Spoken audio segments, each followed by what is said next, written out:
In the morning, with the thunderstorm past and the road still wet, I headed for Hell's Canyon. On the way, I needed to make a pit stop at the Interstate 84 rest stop just over the Oregon line. It was out of the way, but I knew they'd have free maps, and free trumped inconvenient. Actually, after 3 years of mastering in make-believe, free trumped just about everything. I'd driven cross-country enough that I knew what to expect from rest stops. The smell of urine drifting from the men's room, ladies' room, and Coke machine. Red-eyed truckers prowling for lot lizards.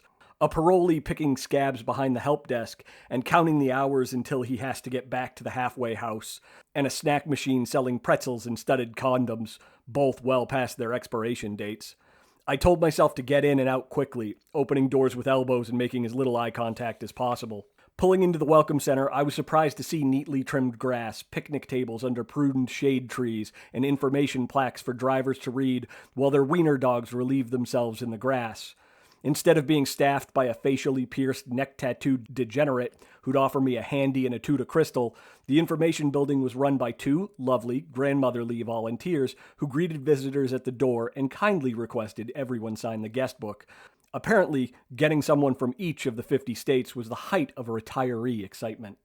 Pamphlet racks ran along the walls advertising the standard tourist fare, fishing, hunting, and winemaking. A family wearing bright red helmets and life jackets paddled a rubber boat through the white water, the kids smiling so wide that there was no way they weren't spitting out mouthfuls of spray between shutter clicks. Hot air balloons and quilt patterns floated over bucolic farm fields. With hundreds of options all vying for the same tourist wallets, each little folded piece of paper tried to outdo the next, splashes of bright color, fireworks, and exploding exclamation points. Ironically, each spray and neon only worked to camouflage against the bursts of brightness on either side. In that wall of hyperventilating attention whoring, the thing that caught my attention was a bland green and black Oregon Department of Fish and Wildlife trifold. Like a common laying hen in a sea of peacocks, by being dull and unassuming in a sea of funhouse colors, the plain government brochure drew attention to itself. Or maybe it caught my eye because "Oregon is cougar country" was scrawled across the top. I was particularly sensitive to anything concerning potentially man-eating wild animals, not only because for the last 3 years the most dangerous thing I'd done was try to teach a class of freshmen the importance of gerunds, but also because back east nothing wanted to kill and eat me. A handful of rattlesnakes lived in the southern part of the state, put there by the Almighty to keep massholes from moving north. There were black bears, but those hadn't killed anyone in New Hampshire since we'd stopped shooting redcoats, and according to the experts were more afraid of me than I was of them. It was comforting knowing that I could walk through the woods with impunity, knowing that, should I accidentally spook Yogi, I'd promptly ruin a pair of jeans and the bear would immediately clutch a paw to its chest and keel over like an old red fox bit. And most importantly, there were no cougars in New England. Except there were. Official government types like to say that eastern cougars had been hunted to extinction, despite the fact that every so often someone would spot a mountain lion in New England. The witness would report it saying something like, "I was farming, hunting, wandering aimlessly when I looked up and saw a mountain lion." The government official would respond with, "Ha ha, silly farmer hunter woodbooger, the eastern cougar is extinct." Sometimes the locals would bring out evidence, like a blurry Loch Ness-like photograph or a tuft of fur. The government spokesman would counter with something along the lines of, "What you have here is a bobcat, swamp gas, experimental weather balloon." This line of explanation was foolproof because it pitted an official, often wearing some sort of official-looking shirt with buttons and sleeves, against a local, often wearing flannel or an old Black Sabbath concert t-shirt modified for airflow. As far as most people were concerned, when sleeves and buttons argued against visible armpit hair, sleeves won every time. The last time someone in New England tried to pass off flimsy catamount evidence was way back in the summer of 2011, less than a month before my motorcycle trip, when a puma made the mistake of trying to cross a busy Connecticut road and made the evolutionary leap from apex predator to roadkill. Admittedly, finding an excuse for the 140 pounds of cooling cat meat on a Connecticut freeway was a lot more difficult than poo-pooing some blurry photos, and required some out-of-the-box thinking and a necktie.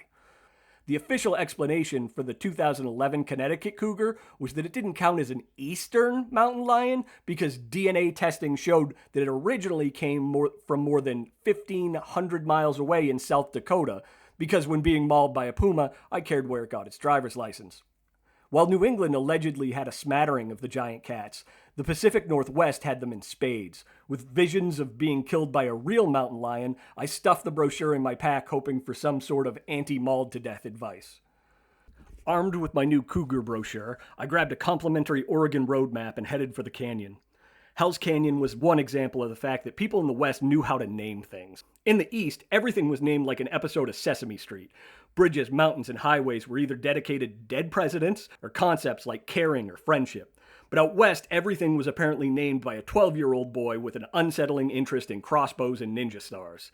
In Idaho alone, there was Hell's Canyon, the River of No Return, Seven Devils Mountain, Grave Peak, Hell's Gate State Park, and, my favorite, War Eagle Mountain.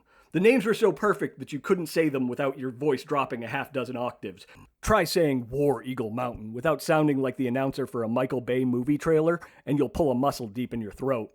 Some people hated the intimidating names given to natural formations in the West, arguing that these places were beautiful and sacred, and that giving them monikers like Hell or Satan cheapened them, making it easier for people to exploit them. Apparently, people were naturally more in favor of clear-cutting a forest called the Devil's Den than one named Bambi's Playground. There may have been some truth to that, but for a purely selfish reason, I supported all the intense names. The way I saw it, if something went horribly wrong and I had to be rescued from the woods, I didn't want the newspaper headlines reading, "Picnicker saved from Lollipop Valley." I wanted them to say, "Hiker life-flighted from Satan's Anus Gorge." From the Oregon rest stop, I doubled back into Idaho, riding north on Route 95 and stopping for gas in the town of Cambridge. In the rural areas of the West, there was no guarantee of regular gas. It wasn't uncommon to pass blue information signs warning of no fuel for 50 or 60 miles, and with a tank that barely held over 4 gallons, I was paranoid about running out of fuel. For that reason, I carried a 3/4 gallon steel bottle filled with gas. It was dangerous to carry gasoline strapped to my back. If I crashed, there was potential for the spare canister to burst, turning me into the Human Torch. But the only other option was to risk running out of fuel in some deserted backcountry road, and I'd seen too many horror movies to let that happen. I'd just set down my pack when a pair of Harleys pulled up to the pump next to me, a Guam bumper sticker across the rear fender of the nearest bike. While I looked like the Village People's construction worker, these two looked the part of serious bikers, all black leather from their fingerless gloves to their assless chaps with 3 days worth of stubble that looked to be on the verge of exploding into full-fledged beards. Meanwhile, I hadn't shaved in a week, and my upper lip sprouted a mustache that would have embarrassed most 14-year-olds. "Hey man, you headed to the canyon?" the Guam biker asked, setting his helmet on his bike's gas tank. He stood about 5'9" with black reflective sunglasses hiding his eyes. Normally, a stranger striking up a conversation at a gas pump meant one of two things. He was either going to mug me or ask me if I'd found Jesus. In either case, I responded the same way, screaming "stranger danger" and curling into the fetal position. But if that same stranger happened to be riding a motorcycle, I thought nothing of trading small talk while sucking down gasoline vapors. "Yeah, that's the plan," I said. "Fuck that," the second biker said. His long black hair was wet from sweat and tangled in elaborate knots and nests only possible from hours inside a plastic brain bucket. The Guam rider looked from his friend to me and said, "It wasn't that bad." "No, no more. From here on out, I'm only riding straight roads," Longhair said matter-of-factly. "Come on, the curves are where the fun is," Guam said, nudging his friend. But Longhair was having none of it. "Fuck that," he turned to me. "This is what that road does." He held out his hand, violently squirming it back and forth in the air in front of him. "It was like trying to ride on the back of a pissed-off snake," he said. I frowned and scratched my patchy excuse for a beard. Hearing someone who looked suspiciously like a real biker saying how scary the road ahead wasn't what I wanted to hear. If the road was almost too much for this experienced biker, what hope did I have? After all, I didn't consider myself a biker. I considered myself an idiot who happened to own a bike. Guam must have noticed the worry on my face because he shook his head and said, "He's exaggerating." Longhair threw his hands up in the air in the internationally recognized symbol of "It's your funeral." He turned, walking toward the convenience store. "You can have it. From here on out, straight roads only." In the late 1940s, America's infrastructure was still relatively basic. We had nuclear weapons, but most of our roads were still made of gravel, and the ability to cross them was dependent on weather. Snow and rain routinely shut down travel, turning towns into isolated islands. There were no interstate highways connecting Holton, Maine to Miami, Florida, or Washington State to Washington, D.C. And other than the railroads, there was no ability to bring large amounts of goods over vast distances quickly. Because of this, Economies were often neighborhood-based. Before the 50s, eating local was a necessity, not a trendy slogan on a hipster t-shirt. All of that began to change in the 50s and 60s with the creation of the interstate highway system.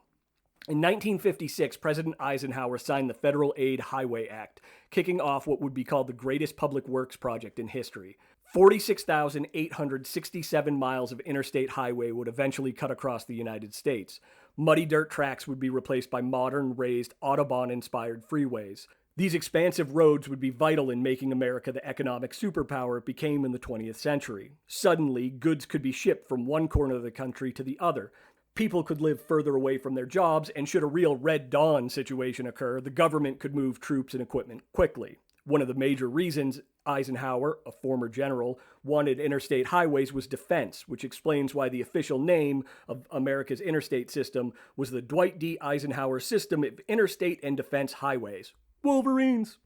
With expansion and progress came concern that all the wild would be pushed out of America, and being wild was part and parcel of the American identity. School children were, and still are, raised on stories about the first colonists carving civilization into an untamed land, Lewis and Clark trekking over the Rocky Mountains and fording raging rivers to the Pacific Ocean. David Boone and Davy Crockett wrestling wild bears, because beating up domesticated bears would be cheating, and settlers pushing across endless deserts in the hope of finding legalized marijuana in California. The idea of the prototypical American being rough and tough was integral to our national consciousness, and how could we continue to tell ourselves that we were made from hardier stock when suburbia threatened to stretch from sea to shining sea? As cities spread out and roads encroached deeper into the areas once reserved for Sasquatch sightings, people wanted some kind of guarantee that at least some parts of America would remain wild. The only way to ensure that parts of America remained wild was to get a federal law passed defining and protecting wildlands, something that no other country in the history of the world had ever done. Working in virgin territory, Howard Zanister, the executive secretary of the Wilderness Society, wrote the first draft of what would become the Wilderness Act in 1955. The idea behind the act was to preserve American wilderness, not for resource exploitation, but for the sake of wilderness. The act would prohibit commercial enterprise, the building of temporary or permanent roads, the use of motor vehicles and motorized equipment, and the building of any structure or installation in specific chunks of land at least 5,000 acres in size. It would eventually go so far as to ban bicycle. Ideally, the land was to be pristine, untouched wild, and contain ecological, geological, scientific, educational, scenic, or historical significance, and offer the opportunity for solitude. Of course, in 5,000 acres of no roads, no buildings, and no motorized vehicles, solitude was probably a given. It would take 9 years, 65 rewrites, and 18 public hearings before the bill protecting American wilderness was signed into law by President Lyndon Johnson. The original act designated 9.1 million acres in 13 states as wilderness areas. In 2011, wilderness areas protected over 109.5 million acres spread across 44 states.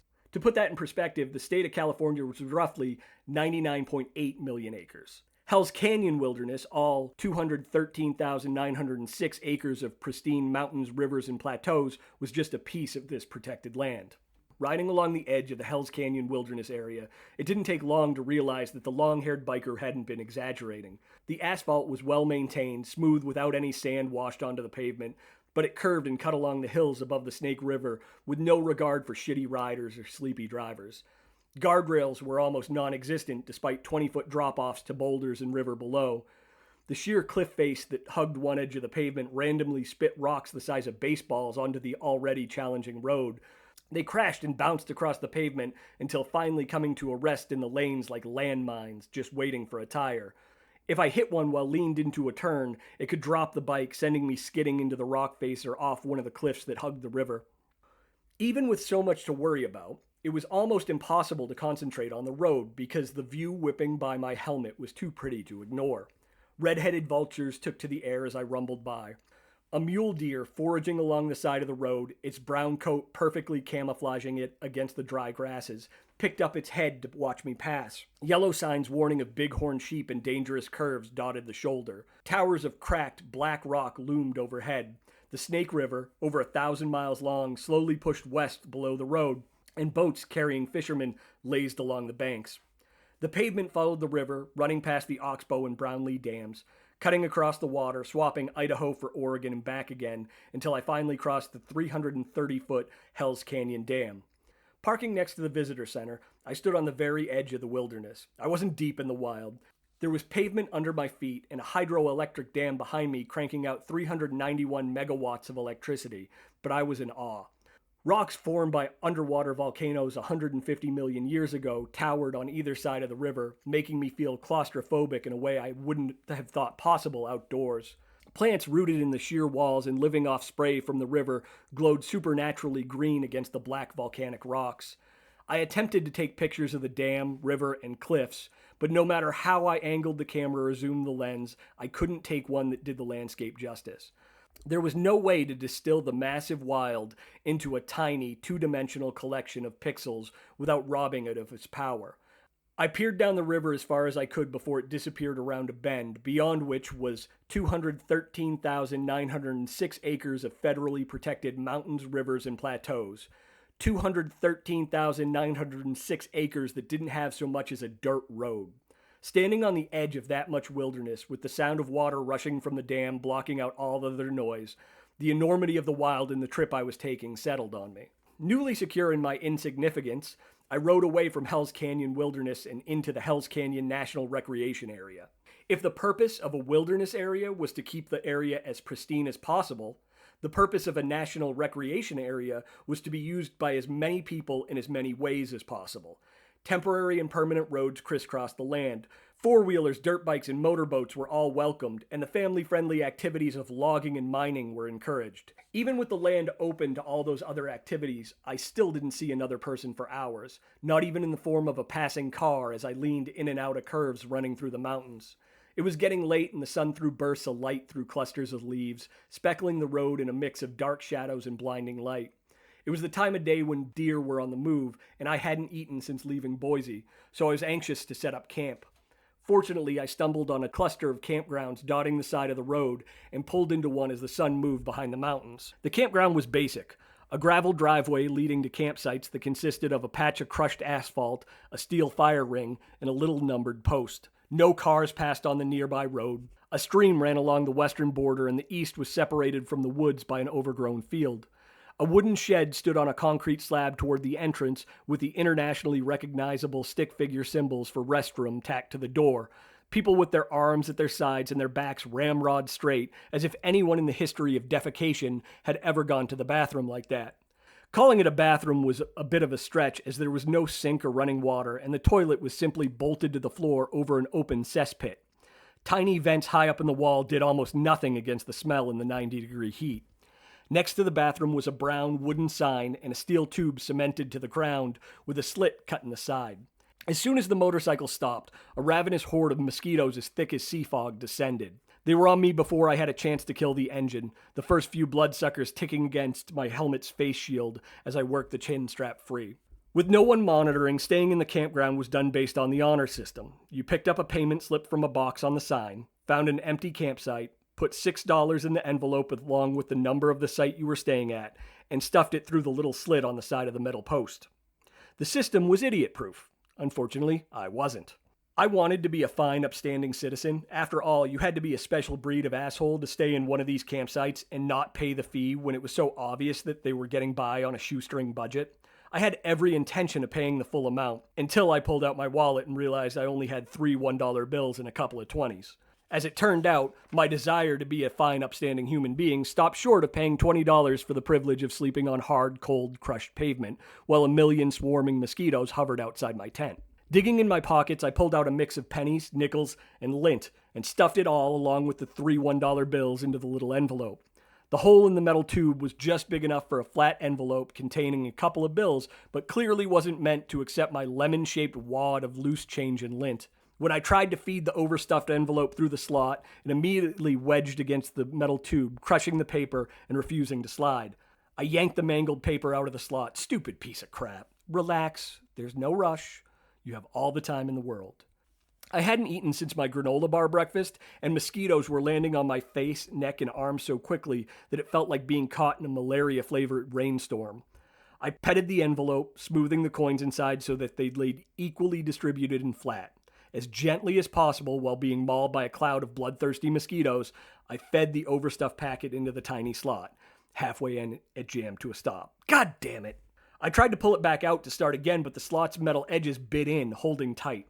I tugged harder, shook it, and cursed, but none of those surefire techniques moved it either way. Half the envelope hung outside the slot like the post was sticking its tongue out at me. I slapped at my neck, pulling my hand away to find an exploded mosquito and a bright red blood smear the size of a quarter. "Go in the hole, you freaking piece of shit," I yelled, heel punching the fat packet over and over until the paper tore and the envelope slipped through the slot, accompanied by the sound of loose change jangling inside the metal tube. "Are you done?" "Not even close." "Close your eyes and take a deep breath." I closed my eyes, breathed in deep, and choked on 2 bloodsuckers.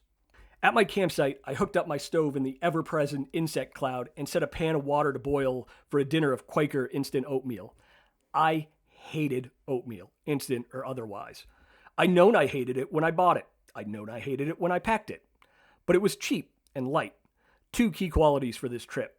Somehow, the ambiance of 90-degree heat and a cloud of mosquitoes didn't approve my opinion of it. To be clear, I didn't have a problem with the taste. The taste was fine. It was the consistency. It was like that mint paste they used to give us in grade school, only less appetizing. I didn't understand how you were supposed to eat it. Were you supposed to chew or just sort of gullet it down like a pelican eating a fish whole? That's right, after 7 years in higher education and 2 degrees, I was outsmarted by mush. And then there was the weird film that coated your mouth hours after you choked down the last spoonful. As far as I was concerned, it was 2011, and oatmeal should only have existed in fairy tales about bears eating child home invaders. I choked down the steaming bowl of heart-healthy paste like a kid forced to eat artichokes, slapping at kamikaze mosquitoes that bombarded my ears, nose, and eyes, and scraping my tongue against my teeth between spoonfuls. The entire time I made faces that were usually reserved for gassy babies, and that made perfect sense because oatmeal was the kind of thing you'd feed to a baby, if you hated babies. Finished with dinner and with the light fading, I thought I'd better pitch my tent. I'd borrowed it from my oldest brother, but had never set it up. Before I left for the trip, I'd asked him if he'd show me how to put it together. His response, "At what point in grad school did you become such a dumbass that you can't figure out how to pitch a tent?" quickly shut that down. I hadn't been camping since grade school when my father set up a tent on the lawn over the leach field, but I was pretty sure nothing had changed. Tents from my childhood consisted of 2 sticks, some fabric, and a handful of plastic spikes. A stick went into either end of the fabric, you pulled it tight, and stuck the spikes into the ground. There were problems, like the zipper would stick wide open, and if you touched the ceiling during a storm, water would bleed through, but it was simple. Dumping out 3 aluminum poles, 2 long and straight, 1 short and curved, a bag of aluminum spikes, apparently those big yellow plastic ones weren't cool anymore, the tent, and a rain fly onto the ground, I realized that at some point when I wasn't paying attention, tents got complicated. The aluminum poles broke down into 1.5-foot sections with an elastic cord running through them, and if you shook them, they snapped together like a magic ninja staff. With light fading fast, naturally, the first thing I did was play with the magic ninja staff poles, breaking them down and shaking them back into long, straight poles. Admittedly, it wasn't the most judicious use of the final few minutes of daylight. 20 minutes of trial and error, including the error of attempting to drive the spikes into the hard-packed ground with a football-shaped rock and succeeding in smashing my hand, I finally had the tent up. Stepping back to inspect my handiwork, I smiled. I wasn't just looking at a tent. I was looking at my home for the foreseeable future. It'd be my only protection against wind, rain, and predators. Every day I'd carry it on my back, and every night, exhausted, I'd crawl inside to sleep. In a way, it connected me to the long line of outdoorsmen and adventurers going back to the mountain men who'd first hunted and trapped in these forests. I crawled inside where the little light left pushed through the blue tent material, making the interior glow with an aqua tint that I imagined was similar to diving in the Caribbean. I took a deep breath. It smelled like feet. Or else that was me. With nothing better to do, I pulled out the Oregon State Department of Fish and Wildlife pamphlet. In retrospect, that wasn't my best idea. Reminding myself that 200-pound apex predators prowled these woods right as I was about to spend the night in them was like a little kid watching a horror movie right before bedtime. The only difference was that instead of the chair at the foot of my bed turning into the creepy gray-skinned kid who crab walks out of bedroom mirrors and eats souls, every rustling leaf and snapping twig came from a ravenous mountain lion. According to my trusty pamphlet, cougars lived throughout Oregon, their highest density being in the southwestern Cascade Mountains and Blue Mountains in the northeast. Lucky for me, I'd be spending lots of time in both those hotspots. The brochure went out of its way to downplay the danger mountain lions presented to the public, saying things like, "Cougars will usually sense people and leave an area," and "Cougars will often retreat if given the opportunity. Always leave the animal away to escape." I wasn't a big fan of how much work the words usually and often were doing in those sentences. They weren't instilling a lot of confidence in me as I lied in a shelter with walls thinner than one of my 10-year-old t-shirts. And then I came to the pamphlet's closing line. "By following the guidelines in this brochure, you can reduce your chances of a negative encounter." A negative encounter. And the award for euphemism of the century goes to the Oregon Department of Fish and Wildlife's Oregon is Cougar Country pamphlet. There was only one thing that a negative encounter could mean: having your face eaten by a 100-plus pound wild puma. Anything short of that would be marked down in the positive encounter borderline religious experience category. If I was walking through the woods and suddenly came across a cougar and the cat didn't try to eat me, I'd brag about it. It'd be a spiritual experience like seeing Jesus in a fajita. The next day, I'd regale coworkers with the tale of the cat I'd seen and how that moment had given me a better respect for the beauty and power of nature. I'd throw about catamount facts like I'd known them all my life, saying things like, "As a top predator, the health of the cougar population is a good indicator of the health of the ecosystem." Or, "Their primary food source is deer, but they'll also take elk, raccoons, bighorn sheep, and other mammals." And my coworkers would be wowed because I'd conveniently leave out the fact that the only thing that kept me from screaming and running in the other direction was the fact that I was too scared stupid for messages from my brain to run all the way to my legs. Which was fortunate because, according to the pamphlet, running triggers a chase response in cougars, which could lead to an attack, and that would be a negative encounter. I lied in the blue glow of my tent, breathing in foot stink and kicking myself for not finding a sidekick, even though the rational part of my brain knew that one other person offered no real security. Still, there was something hardwired in me that understood that sleeping alone in a forest known to be cougar country wasn't a good idea. Something in my chromosomes going back to when our ancestors built the first walled city of Jericho to keep out lions, tigers, and Jehovah's Witnesses screamed, keeping me awake well past dark. Cougars could weigh close to 300 pounds, had crushing jaws and knives for fingers. They killed and ate deer, an animal that could run, jump, and do all those other things I gave up after high school. If they could do that, then killing me would be the equivalent of eating a Twinkie already out of its wrapper. On the upside, if one did tear its way into my tent and snap my neck like a dried twig, at least I'd never have to eat oatmeal again.